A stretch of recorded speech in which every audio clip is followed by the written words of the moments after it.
Roteiros turísticos, centros interpretativos, novos e velhos museus, reabilitação de património. Há um Alentejo caiado fresco por descobrir, alicerçado também na sua longa história e no seu notável património. Um património que recua a épocas pré-históricas.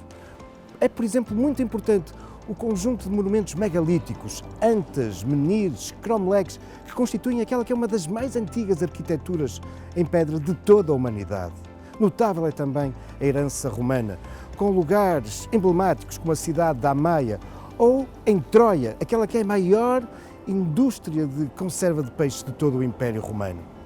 A herança judaica é hoje também visível um pouco por todo o Alentejo, bem assim como ao legado islâmico, como aqui em Mértola.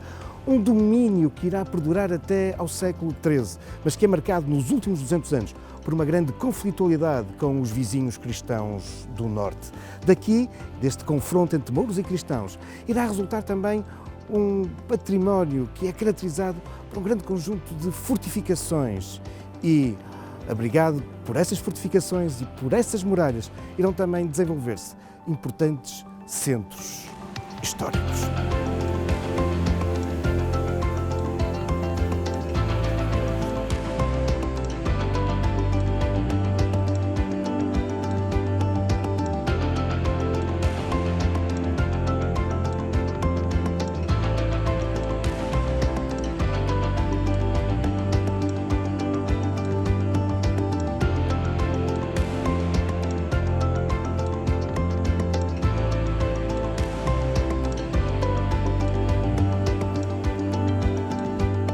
Durante a Alta Idade Média e prolongando-se até aos finais do século XV, para lá do Islão há uma outra fé que marca esta região, a judaica.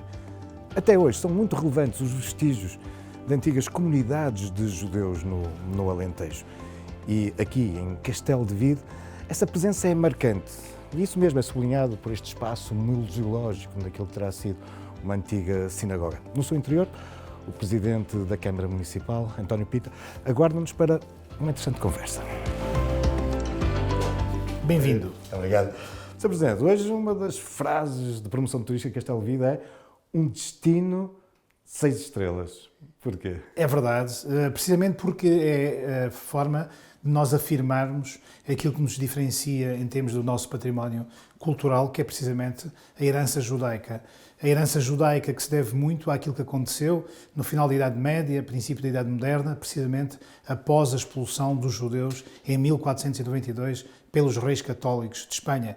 E Castelo de Vide foi uma das terras, entre as várias terras, sobretudo ao longo da Raia, terras hoje de fronteira, que recebeu vários judeus expulsos precisamente aqui do território espanhol. Esta comuna foi extremamente importante para a nossa arquitetura, para o nosso urbanismo, para a nossa cultura, para a nossa gastronomia, para os usos e costumes e portanto... A estrela das 6 pontas, a estrela da vida. Precisamente, e portanto nós temos vindo a fazer um trabalho durante nos últimos anos de grande investimento municipal e não só, no sentido de nós precisamente valorizarmos este fator distintivo da nossa cultura. Que passou, entre outras coisas, por valorizar este achado Nós estamos nos anos 60. O edifício era um edifício privado. A Câmara Municipal, nos anos 70, adquiriu o edifício e hoje é património municipal e há cerca de 10 anos atrás nós fizemos a reabilitação, transformando este espaço como um espaço de memória que é visitado cerca de mais de 30 mil pessoas por ano. E este tabernáculo, a determinada altura, foi oculto, não é? Ele estava tapado, estava oculto. Isso provavelmente tem a ver com os acontecimentos a partir do final do século XV, quando os judeus são expulsos. Os judeus são expulsos e outros que não foram expulsos foram obrigatoriamente, tinham que se converter, daí os cristãos novos. Precisamente, e portanto isso teve a ver naturalmente não só com a materialidade, com tudo aquilo que era a presença judaica, da forma como se materializava o seu culto, mas também todos os outros, toda a dimensão espiritual e imaterial também sofreu transformações devido a essa necessidade. Claro. 11 expulsos, grande parte teoricamente convertidos ao cristianismo, mas a verdade é que muitos se mantinham nas suas velhas tradições. E levantavam suspeitas perante a Inquisição. Eu sei que há aqui um espaço neste museu onde isso é evocado. Um memorial, apenas com os nomes. Vamos lá. Vamos lá.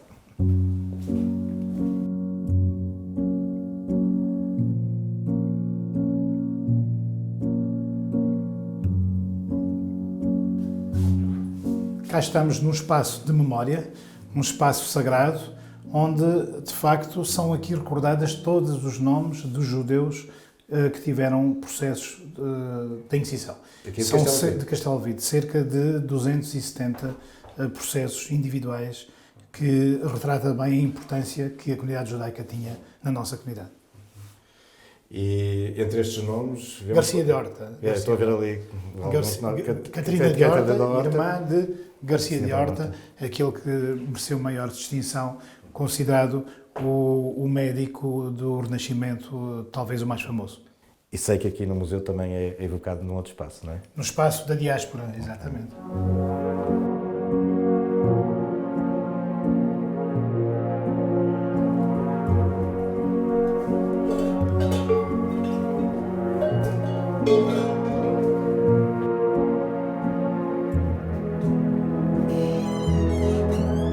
Que espaço interessantíssimo é este, com estas portas todas que se abrem. Estas portas são portas que foram retiradas nas várias intervenções dentro de todo o bairro judeu e que foram os próprios particulares que ofereceram à Câmara Municipal. Isso tem um valor simbólico muito grande. São as portas que se abriram à diáspora. Os judeus que aqui se fixaram foi apenas uma pequena parte. A maior parte dos judeus foram naturalmente para Lisboa e depois as rotas comerciais. Norte da Europa, enfim, depois para todo o mundo. E, portanto, é uma homenagem à diáspora, a todos os judeus que partiram e que hoje aqui regressam, passado 500 anos depois, vêm com um estado de alma impressionante, porque ao passar as portas desta sinagoga, voltam novamente às suas origens. E são números muito interessantes, aqueles que hoje vêm até Castelo de Vide, por causa exatamente da herança judaica. Sim, um turismo crescente, longínquo. Nós estamos neste momento com o segundo mercado e Estados Unidos, terceiro mercado Israel. Temos cerca de 30 mil visitantes que visitam só este espaço, que já é curto para a nossa oferta. E, portanto, estamos neste momento com dois projetos muito interessantes, um dedicado exclusivamente à vida e obra de Garcia de Horta e um outro à Casa da Inquisição. Como funcionava a Inquisição durante o período em que ela funcionou e da forma como ela capturava os judeus e todo o processo desde a captura até o auto de fé. Muito obrigado.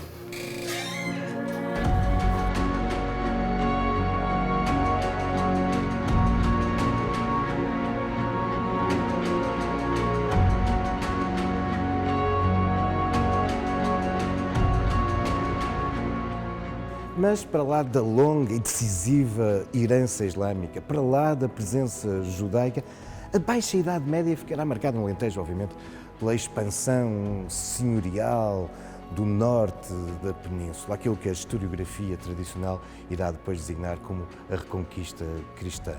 E, particularmente a partir do século XII, coincidindo com a formação de Portugal, são muito importantes os vestígios cristãos no Alentejo. Vemos aqui, por exemplo, estas cabeceiras de sepulturas medievais. É também um período de grande instabilidade, de conflitualidade entre mouros e cristãos, fazendo com que muitas antigas fortalezas sejam agora de novo reutilizadas. Castelos construídos de raiz. O Alentejo está repleto de um fabuloso património de arquitetura militar. Mas entre eles, alguns que salientam e com destaque. Aquele que é verdadeiramente ímpar na sua localização, uma fortaleza quase inexpugnável. Marvão. Estamos no sítio ideal para falar sobre isso. Estamos no Museu Municipal de Marvão e junto de Felicidade Tavares, técnica superior da Câmara Municipal. E afinal, quais são as origens do Castelo de Marvão? Ora bem, nesta fortaleza inexpugnável, ou neste morro, nesta fraga quartzítica, surge então um ponto apetecível para que um tal de Ibn Marwan, um cristão islamizado, um caudilho muladi, decidia, ele celebrizou-se contra o Emir de Córdoba, fundou Badajoz e veio até Marvão. Este Ibn Marwan achou que Marvão era a sua fortaleza, o seu ponto, até porque existia já lá embaixo, quando eu digo embaixo, porque estamos a 862 metros de altitude. É de facto um sítio tem um domínio paisagístico e estratégico brutal. E então é daí que ele diz que aqui é Soa Maia. Intitula-se como sendo senhor deste morro e é a partir daí que surge o nome de Marvão. Estamos em 866-67, século IX, e então aí Ibn significa filho, Ibn Marwan, Marwan, Marvão. E daí a E designação. daí, portanto, ele está cá, o povo também lhe dá o título de coitados malvão, condenados a desterro os prisioneiros de guerra. Isto mais tarde. É então depois que surge o nosso Dom Afonso Henriques, o conquistador, que vem até aqui e que conquista aos mouros, entre 1160 e 1166, aqui este ponto estratégico. Sempre como um ponto estratégico. Estamos a tocar Espanha. Exatamente. E depois no processo da reconquista viremos depois Marvão a ser entregue a uma importante ordem religiosa, militar, a Ordem de Malta, não é? Exatamente, também. Por sua vez, nós temos aqui que focar que esta nossa torre de homenagem vai ser mandada a construir pelo Dom Dinis. O Dom Dinis que, atendendo também às situações que houve, aos conflitos entre o seu irmão, que por sua vez ia casar com uma infanta espanhola, havia necessidade de proteger aqui este nosso cantinho dos nossos amigos espanhóis. Estamos mesmo, Exato, muito estamos próximos. mesmo. Estamos ao ponto de aqui vê-se tudo. Mas, entretanto, os séculos foram passando e essa fortaleza medieval, quando chegamos ao século XVII e às guerras da Restauração, já não respondia às exigências militares da época, não é? Exato. Portanto, então o que é que aconteceu? tudo se transforma e é aí que surge o último reduto defensivo. Já adaptado à balística, temos nesse último reduto defensivo a fortificação abaluartada do século XVII. E então é essa fortificação que foi adaptada a uma estratégia militar diferente, que dá um apoio e um reforço de resposta a quando dessa mesma intervenção militar. É realmente uma fortificação, uma fortaleza inexpugnável, tal como falou na altura, e este Vauban, esta fortificação à Vauban, é do tal engenheiro francês, engenheiro Vauban, que com a sua técnica, ao longo de todo este nosso, digamos, universo de fronteira, vem... A ser construída uma série dessas fortalezas. Exato. Daí que, neste momento, juntamente com outras fortificações abaluartadas da Raia, nomeadamente a Valença, a Almeida, Marvão e também Elvas, incorporam esta candidatura a património da humanidade. Deste tipo de fortalezas. Exato. Doutor, muito obrigada. Nós agora falávamos um bocadinho da Ordem de Malta e vamos conhecer uma outra importante estrutura ligada a essa ordem, que se localiza a não muitas dezenas de quilómetros de distância.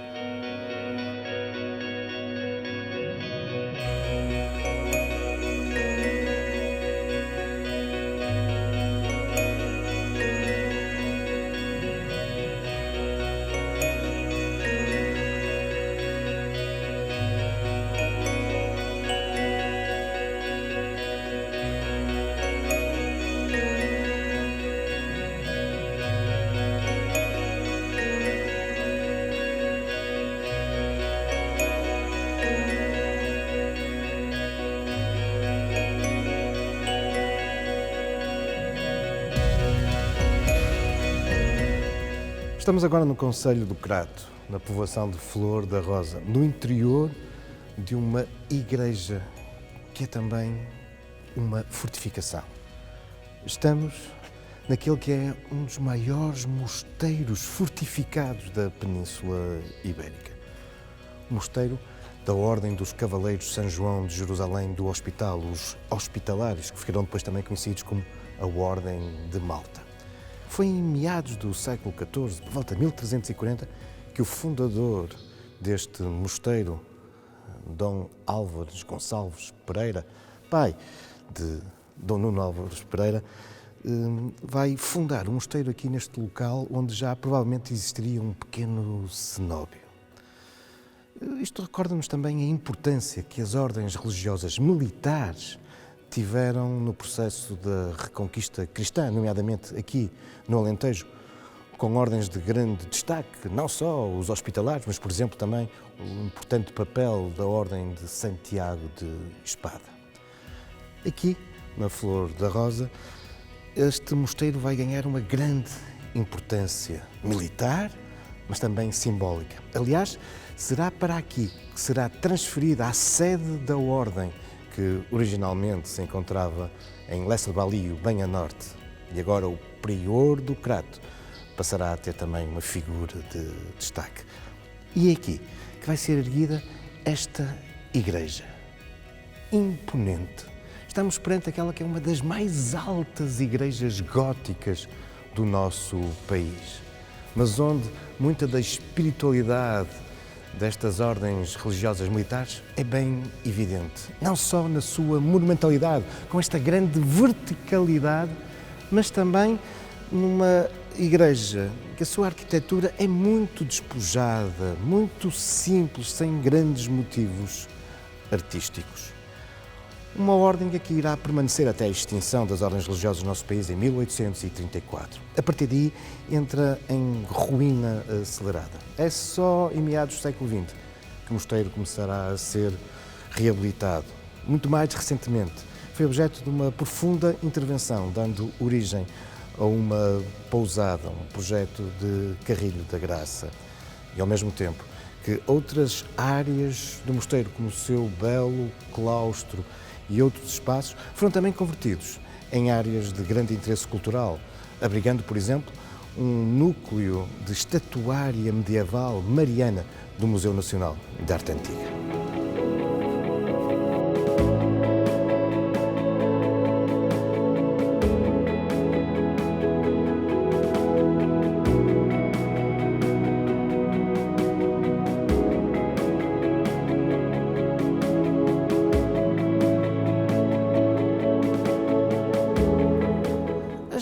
Fortificações medievais, cristãs, embora não raras vezes herdeiras de estruturas militares do período islâmico, estão longe de se esgotar nos castelos como o de Marvão ou no tipo de estruturas defensivas como vimos no Mosteiro da Flor da Rosa. Há, com efeito, outro tipo de património militar medieval muito relevante no Alentejo. É o caso das muralhas que vão cintar os povoados. São estruturas fundamentais na organização do espaço e até na organização administrativa deste novo reino que se vinha agora impondo.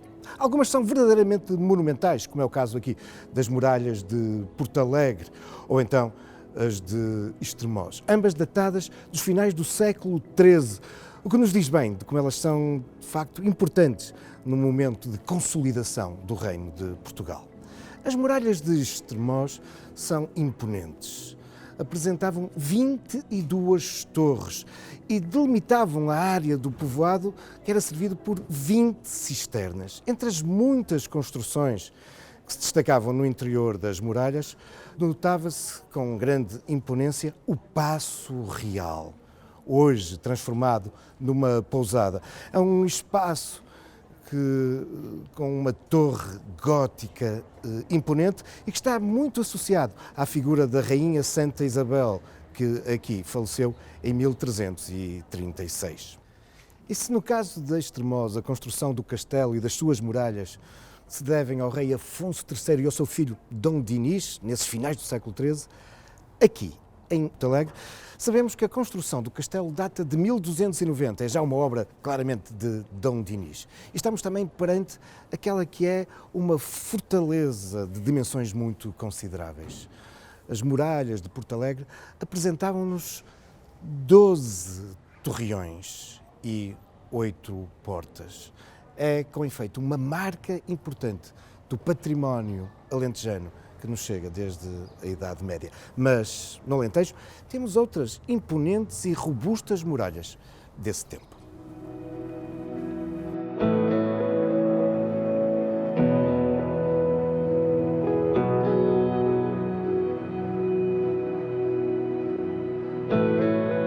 Igualmente extensas, monumentais e antigas são as muralhas de Évora, que definem um conjunto urbano tão relevante que a Unesco classificou como Património da Humanidade.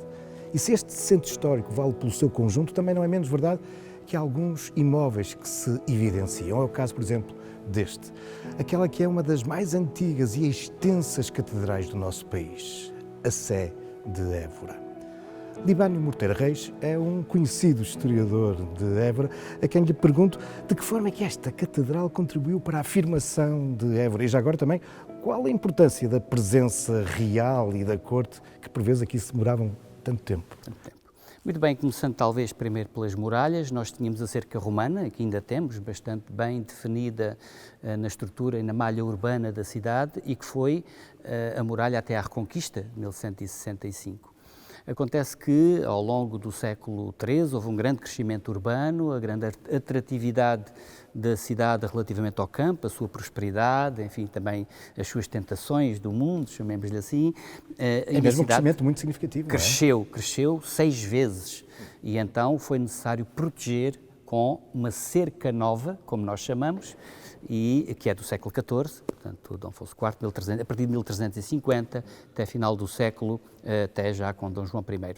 E, neste contexto, naturalmente, é restaurado o bispado imediatamente com a Reconquista Cristã e se começa o plano ainda no século XII do que virá a ser esta Sé, mas de facto a bênção da primeira pedra em 1204 com o bispo Dom Soeiro e será uma construção ao longo de um século e que será um gótico arcaizante nesta região. Isso é um projeto ambicioso. Ambiciosíssimo e toda a dimensão que ela tem, sendo maior que a de Lisboa, marca precisamente a pujança e a dinâmica da cidade e que se torna uma cidade vibrante de profissões de todo o género, de todo o clero, com os seus diferentes estratos, naturalmente o cardinalício, o catedralício, peço perdão, ligado aqui à catedral, que era o mais importante, seguindo-se um clero paroquial e depois as ordens mendicantes que entraram muito rapidamente na cidade e até pequenos movimentos de mulheres da pobre vida e beguinos, extremamente curioso, um pouco nas franjas também disto. Ora, entraram os franciscanos, entraram as cistercienses, as freiras de São Bento de Castres e entraram os dominicanos, portanto, logo no século XIII e depois, mais tarde, vieram uma série de outras ordens e no século XIV já havia 56 casas por aqui, o que é perfeitamente extraordinário. Esta dinâmica também da afirmação da catedral vai muito a par com o crescimento vibrante da própria cidade, os próprios reis gostam de vir aqui permanecem largos períodos e Dom João I pura e simplesmente decide Évora, segunda cidade do reino, a seguir a Lisboa. E então isto marca um ponto de viragem extremamente importante no contexto nacional e, por que não, do Império que, entretanto, vai começar a surgir com larguíssimas presenças régias, com a construção do Palácio Real a par de São Francisco e, naturalmente, em 1540, para usar uma expressão contemporânea, há um upgrade do bispado em arcebispado, que é notável, portanto, poucas cidades em Portugal têm arcebispo. Claro. É também o período do órgão renascentista, que é extraordinário, do coro alto, e tudo, digamos, como que culmina em termos institucionais com a instalação, primeiro em Évora do que em qualquer outro ponto do país, da Inquisição, 1536, embora, enfim, não seja uma memória muito boa, há que entender essa importância no contexto da época, e finalmente a Universidade, a meados do século XVI, com os jesuítas, e que será a segunda universidade do país na época, durante cerca de 2 séculos, até que o Marquês de Pombal, enfim, resolveu expulsar os jesuítas e só no século XX é que a Universidade vai retomar. Mas não há dúvida que o contexto desta catedral é uma afirmação extremamente importante, não só na cidade, como em toda a região. É de facto um monumento notável que nos conta muito da história de Évora, do Alentejo e do país. Estou bem. Muito obrigado. Muito obrigado também. Prazer, até breve.